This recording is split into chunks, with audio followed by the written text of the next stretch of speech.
Hello guys! Welcome back ulit sa aking channel. So, panibagong loan application na naman po ang ating pag-uusapan ngayon dahil meron akong nakita sa Google Play Store at bagong-bago pa siya guys and 4.5 ang ratings niya sa Google Play Store. So, meron akong nabasa doon na good daw yung application na yon and sana nga daw po ay mabilis nga daw siya and meron akong nakita doon na sana ma-approve siya. So, tayo po ang magre-review noon kung okay ba talaga itong application na ito.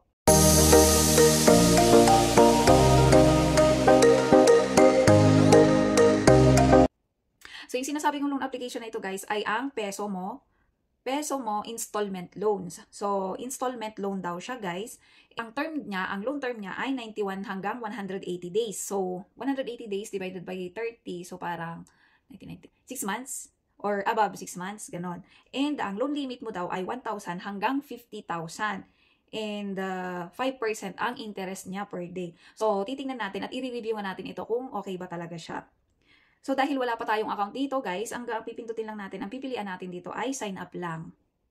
So, makikita nyo din dito kung ano yung, pipili din kayo dito kung ano yung loan amount, kung magkano yung loan amount, and then ang repayment time nyo. So, meron siyang 2 installment daw or 4 installment hanggang 24 installment siya. So, parang maganda, di ba? Pero titingnan muna natin. So, tuloy lang natin ang pag-sign up, guys. Maglalagay tayo dito ng ating number ng verification code. Then, gagawa tayo ng 6-digit na password. And then, i-click lang natin yung privacy agreement and then sign up. So, ayan, i-allow lang natin yung application para makapag-proceed tayo. And then, dito ay basic information agad, yung usage of loan natin, kung ano yung paggagamitan natin ng ilo-loan natin. Then, maglalagay din dito tayo ng Facebook link natin. O, ayan siya. Optional yung iba dito, kaya kahit huwag nyo nang i-fill up. So, kapag okay na kayo dito guys, ay submit nyo lang siya. And then next ay ang basic information pa rin. So, meron tayong marital status, yung educational background, ayan. And then, job information natin. So, sa job information, address natin and emergency contact. So, sa job information guys, related ito yung payroll natin, kung saan company tayo, and then, company address at kung magkano ang monthly income natin. So, dito naman sa residence natin guys, kung saan tayo nakatira, related din dito ang address natin. So, fill upan lang natin to. And then, ang emergency contact guys is parang 5 yata, yung nabilang ko dito, 5. Then, lalagay nyo lang dito. Naka-autofill naman ito guys, then pipili lang kayo dito sa contacts nyo. So, yung lagi kong sinasabi guys, na yung about sa contact kasi, baka hindi rin itong application na to, and kapag kung sakaling na-approve kayo, and then, delay kayo, and then, yung contact number nyo yung contacts nyo ang kukontakin nila at kukulitin nila. Kaya kung meron pa kayong mga dyan or kakilala nyo, and then sabihin nyo na lang na sila ang nilagay yung contact information. Ayan. And then dito sa authentication guys, mag-upload tayo dito ng ID. So, yung mga primary IDs natin ang ilalagay natin dito. Dahil nga humid ang ID ko na gagamitin ko, yun ang ilalagay nyo dito. And then yung sa type ID ay ilalagay nyo yung kung ano yan. Yung sa document ID naman ay kung ano yung number ng ID. Kasi lahat ng ID guys ay may number yan. So, yun ang ilalagay natin dito. After nun ay mag-facial recognition tayo. So, yung facial recognition guys, then gandahan nyo na lang. Magpaganda na lang kayo sa facial recognition. So, babawi na lang tayo sa facial recognition. Charot. And then, guys, dito sa references, optional naman ito sa job information natin. Yung employee card, payslip, or other work photo, business permit, and other business. So, kung wala naman kayo dito, skip nyo lang siya. Pero kung gusto nyo pa rin maglagay ay magsasubmit lang kayo dito.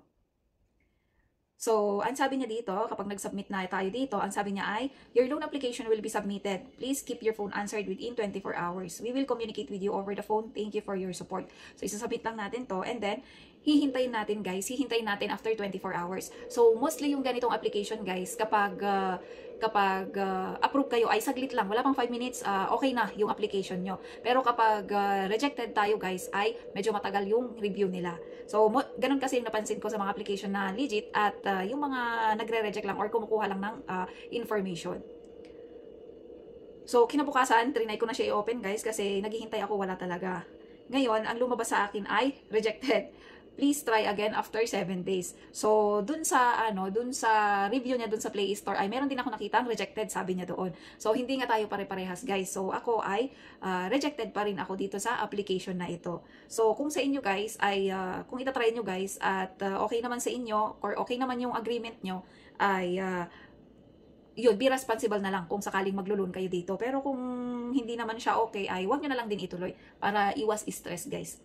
Ayan. At update ko lang kayo guys sa giveaways natin kasi in-stop ko muna yung giveaways natin guys kasi halos lahat ay hindi nagre-response or hindi nire-reach out yung cash sana, yung sa GCash, about ay sa GCash sana kasi through GCash ko sana isi-send yung giveaway natin. Pero since wala pang nagre-reach out guys, ay in-stop ko muna.